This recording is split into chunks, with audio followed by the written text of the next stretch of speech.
Isang magandang gabi po sa inyong lahat. Ang hanap niyo po ba ay murang pagkain, pangmasa? At siguradong gustong-gusto niyo bang mabusog kayo?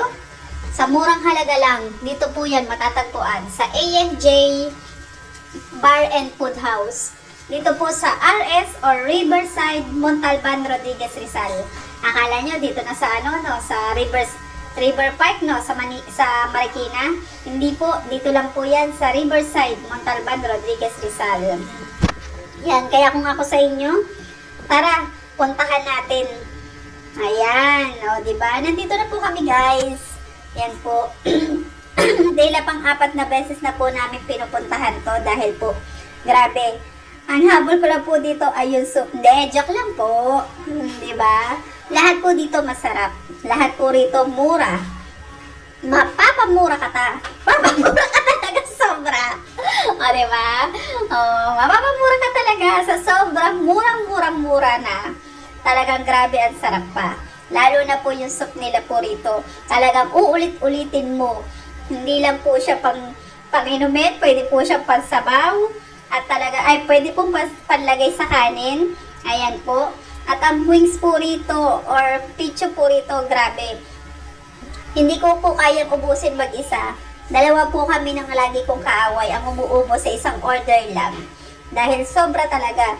Only rice na, masarap na, mura pa, at talagang grabe pa. Sa sobrang mura, talagang hindi mo nakakayanin pang magpaulit-ulit.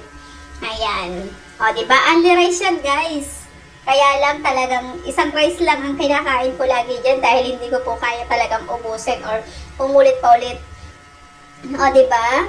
Ang sarap niyan, guys. O, kabilaan yan. Pero dito lang po talaga kami sa ANJ Bar and Food House. Dito lang po talaga kami kumakain sa dami po ng pagkain dito sa RS. Talagang dito sanay na po kami. At talagang yung pagsisilbi po nila dito, talagang napakaayos, napakaganda, napakalinis. Talagang ang pait pa ng mga nagsiserve ng pagkain sa amin dyan. Yan po ang may-ari dyan, si Jeline. Ayan po. O, diba? O, sulit na sulit, sayang-saya sila, diba? O, guys, tingnan nyo. Ayan po yung may-ari. Siya po yung may-ari niyan, si Jeline. Ayan, si Jigs po. Oh, grabe Yung mga anak ko talagang hindi mo alam kung ano uunahin nila sa sobrang dami ng nasa pinggan nila Oh, 'di ba? Oh, ayan na po pinadala na po sa amin yung aming order.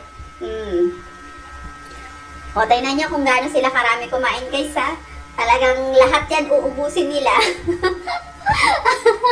O, diba? Nagpakagutom yan guys para ready sila sa pagkain.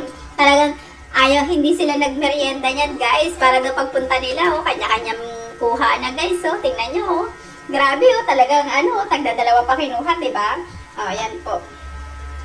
O, hindi lang isang kanin ang bubulutin yan, ang hihingin yan, kundi 2, 3, sigurado pustahan pa tayo guys. Ang tatakaw nila, diba?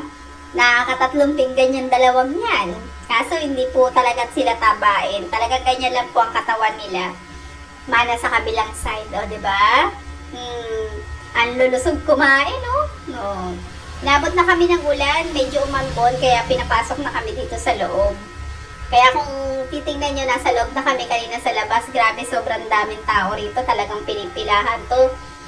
Sa sobrang mura, talagang mapapamura ka. Hindi, guys, talagang grabe, sobrang mura po rito. O, paano guys? Bye-bye na po Na-istorbo na ako sa pagkain ko. Bye! Subscribe, like, and share.